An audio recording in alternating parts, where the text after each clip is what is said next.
Please, welcome to the stage, the one and only Lee Camp! Lee!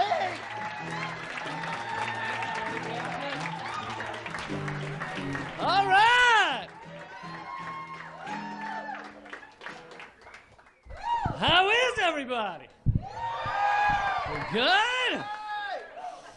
If I have to hear one more talking head go, this is just democracy in action.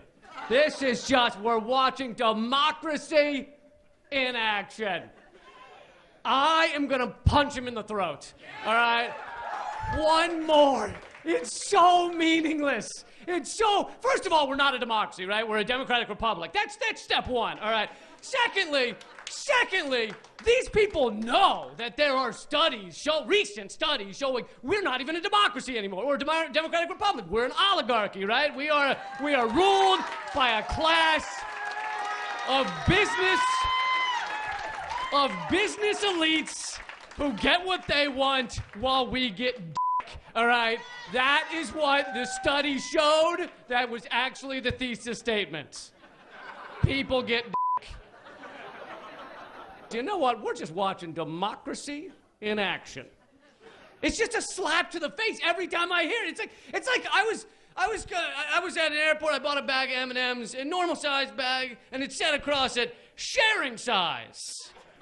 F you, M&M. F you. You and I both know I'm not sharing shit. All right? You know how this works. I am a sad, sad man, and I'm going to eat all of these in minutes. In minutes. And then I'm going to walk past a recycling bin and throw that wrapper in the trash. And then sing, God Bless America. And that's how that works. And every time I saw it said sharing size, just a slap to the face, like democracy in action. It's the same thing. This is not a presidential campaign that we've been watching. It's American Idol, except more racist. It's just a racist American Idol. It's like American Idol if the contestants were to step up and go, I'm gonna sing Life After Love by Cher, and all Mexicans are rapists. Just like to add that. That's all it is. In order to distract us with these they had to turn it into a sporting event, right? They made it a sporting event. There's banners and slogans and countdown clocks to God knows what. And they're just counting down. They got announcers, and they have a regular season and a playoffs and they slogans and mascots. I don't think they have mascots yet, but that's coming. That is coming, all right? Donald Trump was just a big goofy wall with arms and legs dancing around. Bernie's got a field of burn flame, and Hillary Clinton is a big purple pantsuit with googly eyes, and Ben Carson, just his mascot is just a lying sack of shit, just an actual sack of shit.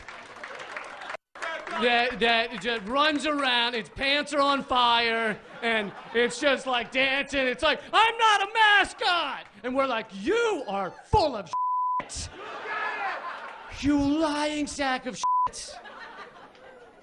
The mainstream media it's what gets ratings now, right? So it's celebrity bullshit and fear stories, because fear gets ratings. So every time you flip it on, they're like, be afraid, holy crap, be afraid. And then every commercial, do you have anxiety? We have pills for you. We do. We got these pills. We can help you with that. Your anxiety. It's just to keep us scared and look, okay, let's just say what happened in Paris is a fucking atrocity. It's fucking terrible and it's sad. But you can also put in our fear into perspective. What we're doing right now in this country in terms of reacting out of fear is insane. It's insane. Because think about, just put it in perspective. The number of Americans that have died from terrorism in America since 9/11, it's lower than the number who died from peanuts. Literally peanuts. Unless ISIS claims responsibility for peanut allergies. I mean, and God forbid there could be an attack in America and ISIS would still be way below texting while driving. Like, way below. They would be looking up, like, one day we could be texting while driving. Just keep working at it. And then they're like, oh, well, they're Syrians, and now we need to hate all Syrian refugees. Because we love a label. We just love a label. It makes us feel so good. It's just, oh, the fucking Syrians. Oh, so, it's like a societal shot. We're just like, oh, Muslims. Look at them Muslims. And that stuff, it goes on a swinging pendulum, right? For a while, it was just Jews. You could just yell, Jews! And a stranger next to you would just high-five you. And just, yeah, you found the Jews. And now it's swung back and over to Muslims, and it's okay to be like, they're Muslims. And someone high-fives you. It's insane to label these, you know, because, yeah, let's say, and I don't even know if any of the terrorists that turned out are Syrian, but let's say they were, for the sake of argument. Let's say they were Syrians. You know who else are Syrians? The people fucking fleeing those assholes are Syrians. The doctors in Syria are Syrians. The babies in Syria are Syrians. They're all Syrians. It's like being like Charles Manson was a Californian, so Californians. We're not letting any Californians into our state.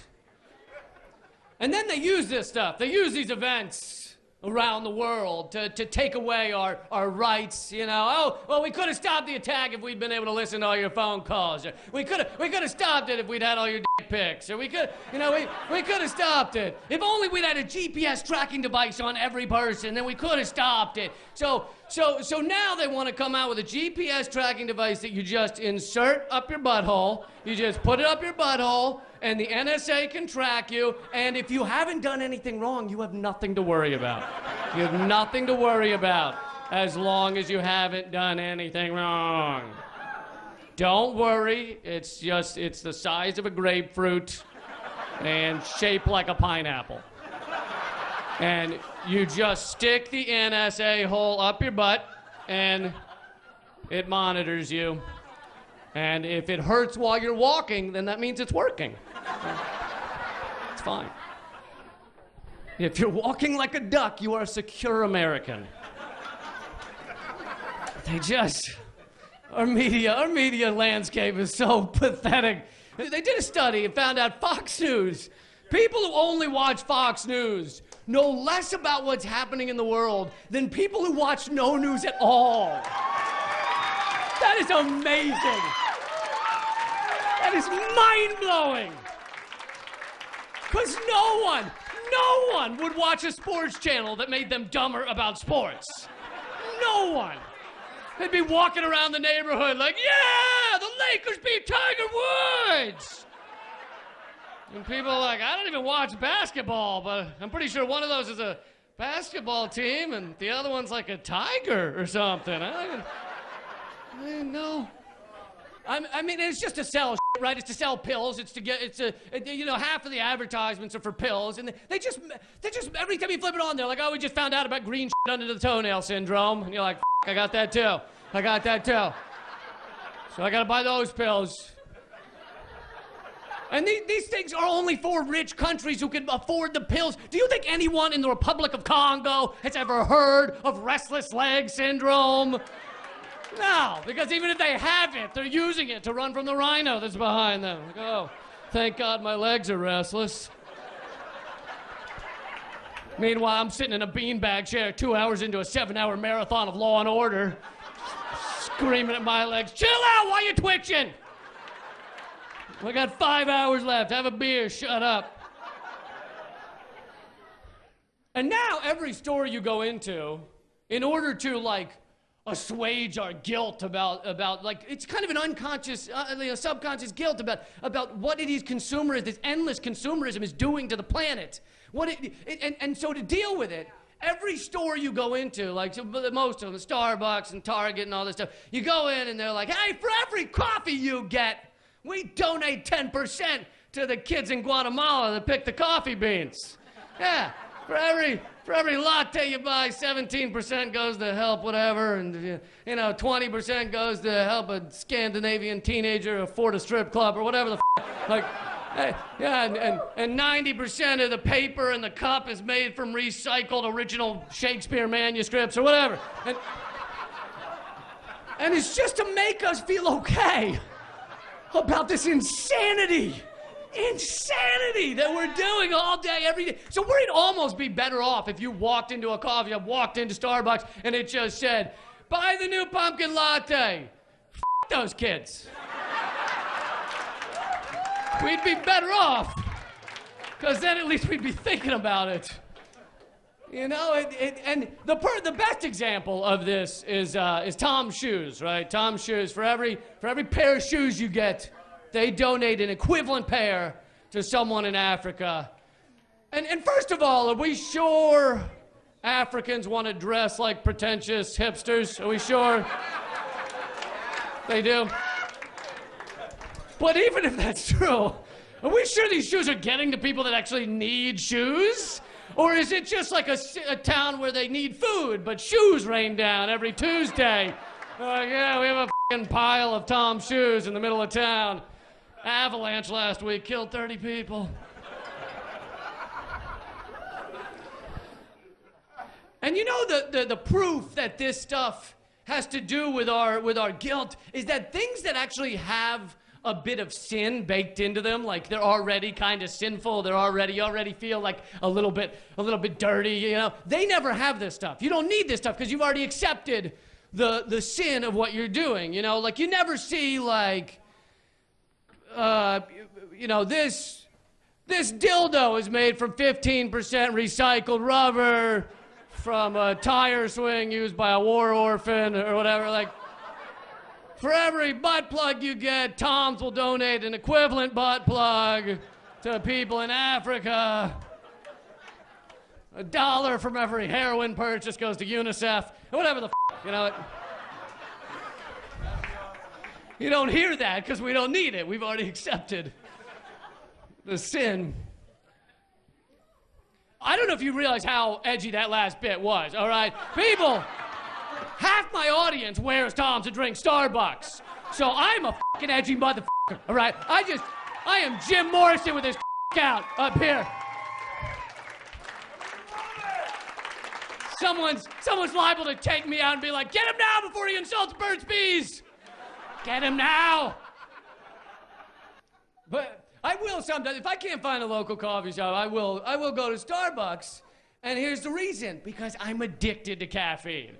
All right, and you don't see someone who's like drug addicted going into withdrawals and being like, buy from that guy? He's Republican. Like I'm gonna shoot up with a guy who thinks we found WMD in Iraq. Come on. When you're addicted, you go wherever you have to.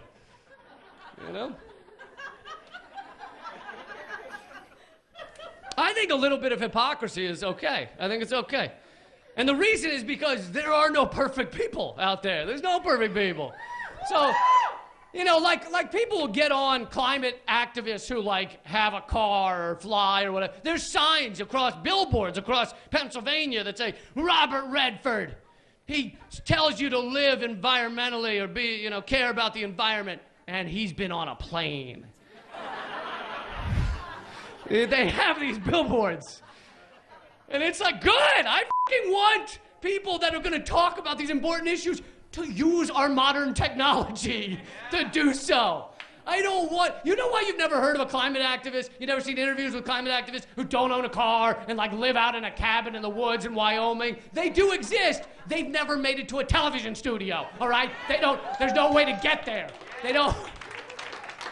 I don't want Bill McKibbins of 350.org to have to pogo stick to the Paris climate talks, all right? I want him on a goddamn plane. People said the same thing about Occupy. They were like, those occupiers, they have laptops. They're using cell phones. It's like, good. How are they supposed? How are people into changing the world supposed to communicate by like notes tied to balloons and body paint? The Amish rebellion is not on the horizon. All right, the butter churn revolution is not coming anytime soon.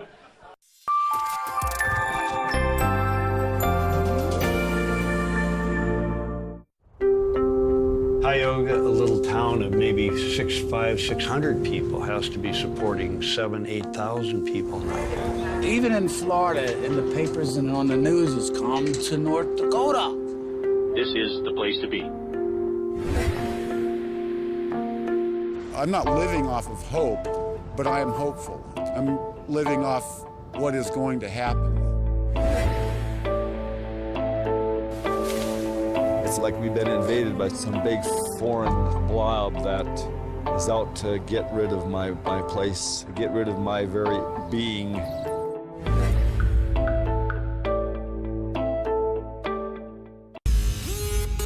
I can't watch my society rot when a bunch of federals want to just throw anybody that they disagree with in a prison cell. It's the end of the West right now. Information is the weapon. Hackers are important in the sense that they have the capacity to expose the secret or the inner workings of the state, which is why they are terrified of hackers and they are going after them with phenomenal vengeance. We're gaining back the freedoms that the forefathers assured us through technology, and we can't allow these freedoms to be taken away.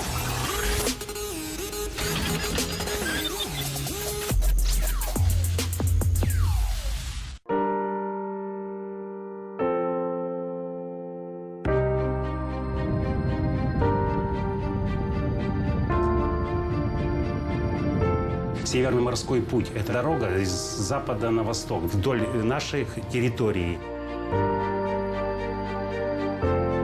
На острове Хейса медведь съел у нас сотрудника станции.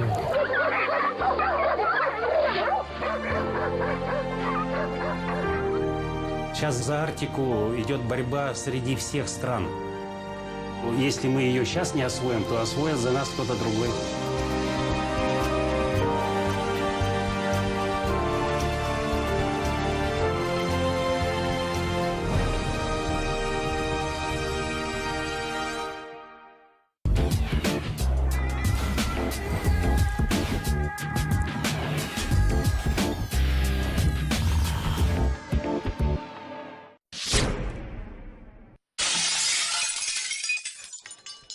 So how do we fix this stuff? I don't know. You know what drives me nuts is when they tell us, oh, well, the answer to our problems is we got to cut back. We got to cut back on education. We got to cut back on our infrastructure in this country, on health care.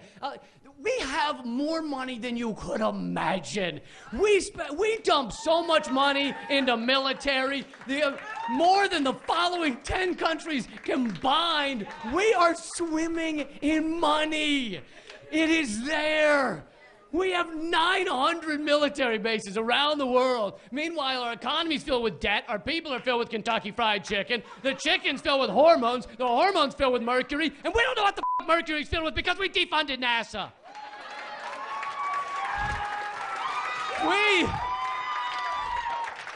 We used to be a country that put a man on the moon, and now your average American man couldn't break the Earth's gravitational pull to stand up without the help of friends and family.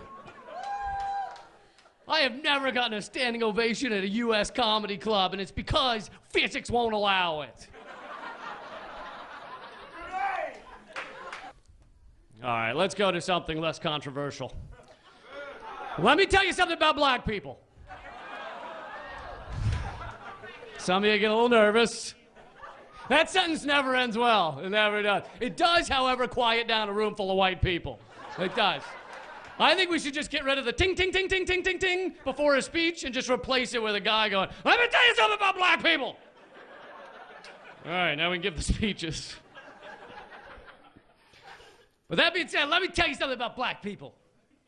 Black people do drugs at the same rate as white people. They're 13% of the population and 13% of drug users. Yet, they're like roughly 38% of arrests and 60% of convictions for drug use. So how do you explain if they're doing the same amount of drugs, why are they 60% of convictions? Clearly, it's because black people don't know how to hide their drugs. Have you ever noticed that? They fucking don't get it. They don't get it. Just walking around with a 3-foot bong down the street. SpongeBob SquarePants nitrous oxide balloons. Of course, dude. Of course you're getting arrested.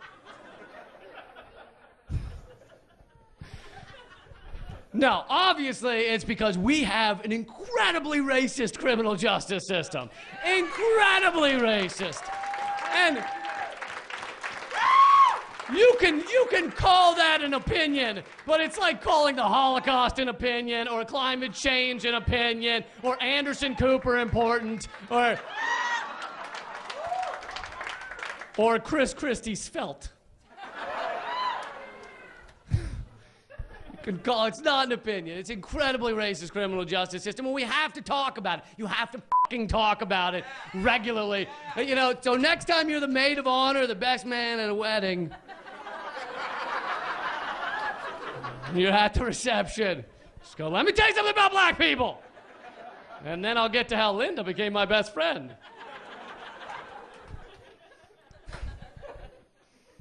You have to talk about this stuff. People don't really. People, you know, and it sucks to do it sometimes because you're called too political. You'll lose Facebook friends. You'll lose Facebook friends. You will if you post certain things. People call me too political all the time. Oh, Lee, you wear your politics on your sleeve and your thong on the outside. That was one time, and I read the invitation wrong. All right. I'm told I'm too political for a lot of college campuses. I'm too political for most television channels. Every children's birthday party I perform at, they fill out a complaint form. We didn't like that the clown put the balloon animals inside cages and said they were factory farm balloon animals. Well, f*** you then. I didn't come here to make the kids happy. I came here to teach them about the world. We are. We're told we're too political, but that's okay. That has to be okay. It does. Yeah. Because every day you make hundreds of decisions, hundreds of decisions that could be baby steps towards a better civilization, molecules that make up a societal elevation. And every day, 1 billion people around the world say that stuff doesn't matter at all. Now imagine if 1 billion people thought that stuff did matter. It could change everything. We're in the middle of something serious. We're in the middle. Well, this is evil versus good. This is dark versus light. This is Mel Gibson now versus 1993 Mel Gibson. Some serious stuff, all right? This is an exciting time to be alive because we are at a pivotal fork in the road. We are in the middle of a drop-down, drag-out, bloody fucking war, and a lot of us are too dumb, medicated, or blissfully uneducated to even realize it. We've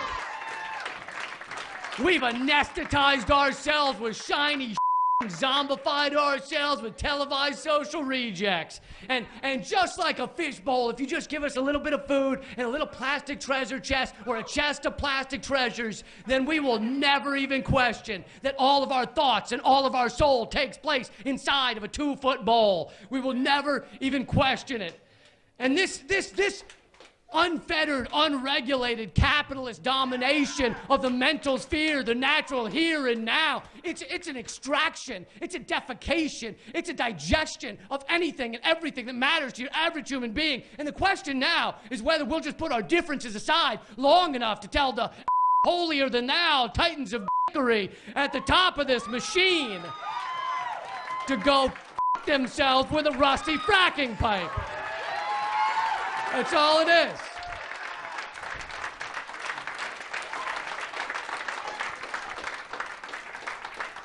That's all it is. And you know, you just have to think, can we change things? Absolutely. We just have to think outside the box, think of new solutions, think of new ways of doing things. Every once in a while you'll see someone who's like really thinking outside the box, like they're in a different world in their heads. And people make fun of them or ignore them on the streets, or they're usually living on the streets, but that guy's giving you a gift. That guy's giving you a gift. He's showing you how far outside the box it's possible to think. He is. The other day, I was on the metro in D.C., and I saw a guy with one shoe on his foot and like 3 hats on his head. He hadn't shaved his beard in like 4 days, but he managed to shave his eyebrows off fresh that morn. He was drinking what appeared to be a strawberry chicken nugget milkshake, and the most surprising part was he had on a t-shirt that said "No fat chicks." But you know what? Like, that guy is unique and unusual. He's different. He's original. He's marching to his own drummer in his head, and that drummer's on crack. And if I were forced to make the choice, if I were really forced to make the choice in this life, I would rather be that guy. I would rather be that guy than one of the millions of apathetic, Abercrombie-clad tool bags who don't have a single unique, interesting thought in their entire vapid skulls and just go around contributing willfully to this mindscape of mediocrity. I'd rather be the guy standing in line at the grocery store in pajama pants and hiking boots trying to mail a dead squirrel with a 45-cent stamp on his forehead when it clearly requires $1.10. I'd rather be that guy. I would.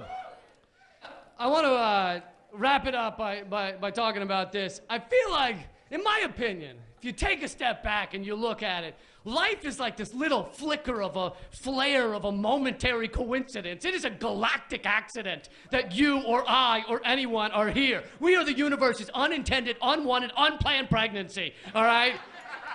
There is no morning after pill for that. And some people find that philosophy, that idea, depressing. That we are nothing. That we are a little bit of fungus on a piece of wood floating in the middle of 1,000 oceans. They find it depressing. I find it empowering.